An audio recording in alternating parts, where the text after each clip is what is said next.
Okay, so the foot and ankle anatomy. So let's navigate our way around the foot. Let's try and make sense of why it looks the way it does. So the foot, quite a complex area. There's lots going on. 26 bones, at least 30 joints, over 100 muscles are associated to the foot and ankle. Lots of people at some point, 80% plus, will have issues with their foot and ankle. And there are many causes for these issues.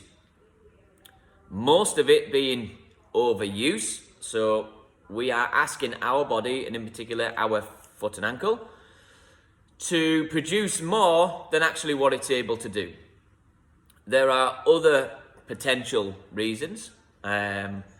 Genetics, so again, just our makeup might lend itself to more issues than anybody else.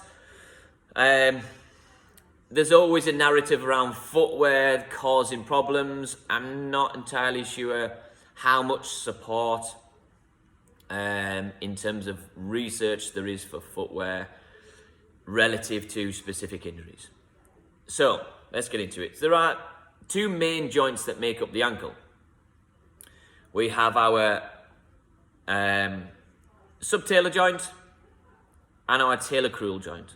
So our talar crural joint is made up of our talus, so this cuboid, let's call it a cuboid, this square-shaped bone that sits in here, our tibia, so our main shin bone, and our fibula that travels a little bit further around and wraps around the joint.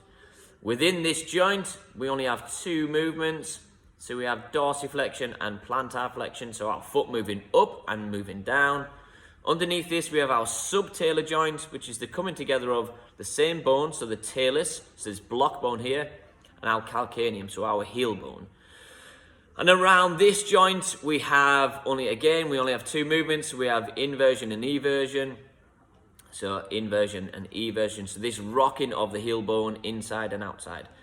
And this again, both together, they help with movement, certainly walking, and they're not exclusive to each other. So they both work with each other. So we have plantar and dorsiflexion, and then we have our finder, so our inversion and eversion, they're there to try and navigate the surfaces that we're walking on.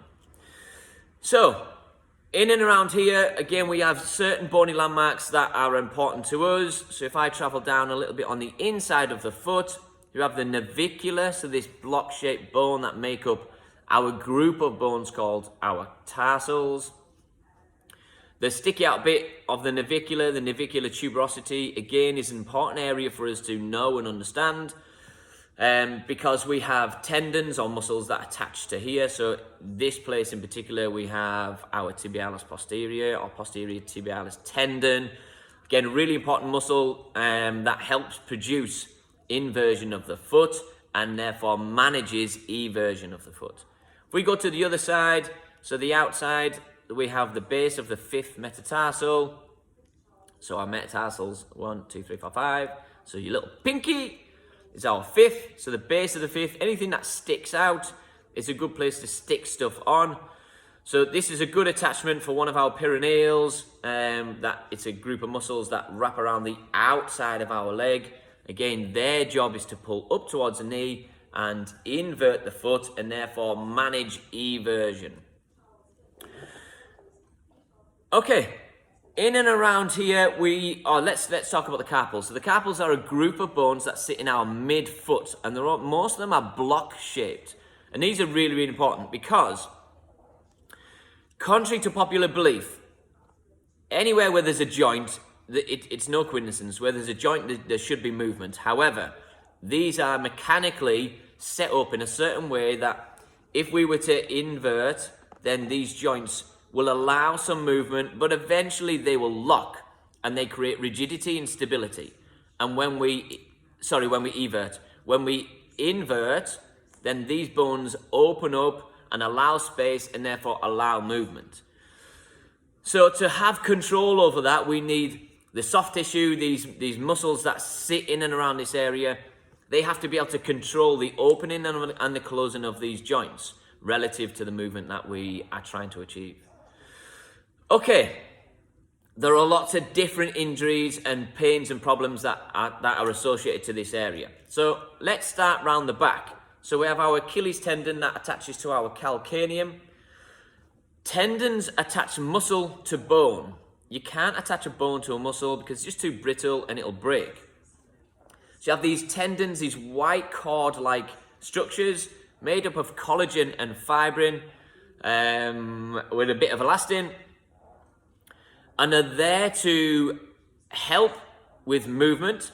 Once a muscle contracts, so the muscles that sit posterior to the calf, sit posterior to the shin, so these calf complex, when they contract, they pull up towards the knee, they pull on the tendon, therefore pull on the heel, so they pull the heel up off the floor, and they allow plantar flexion, so they allow our heel to raise up and our toes to push down, and that allows for propulsion.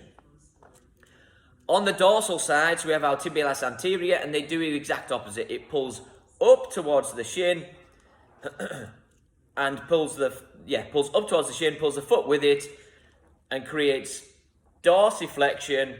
Again, that allows us to heel strike and take our feet off the floor. They don't work against each other. They work with each other. Again, contrary to popular belief.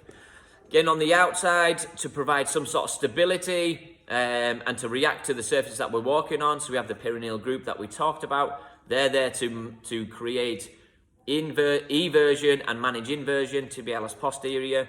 They're there to create inversion and manage eversion.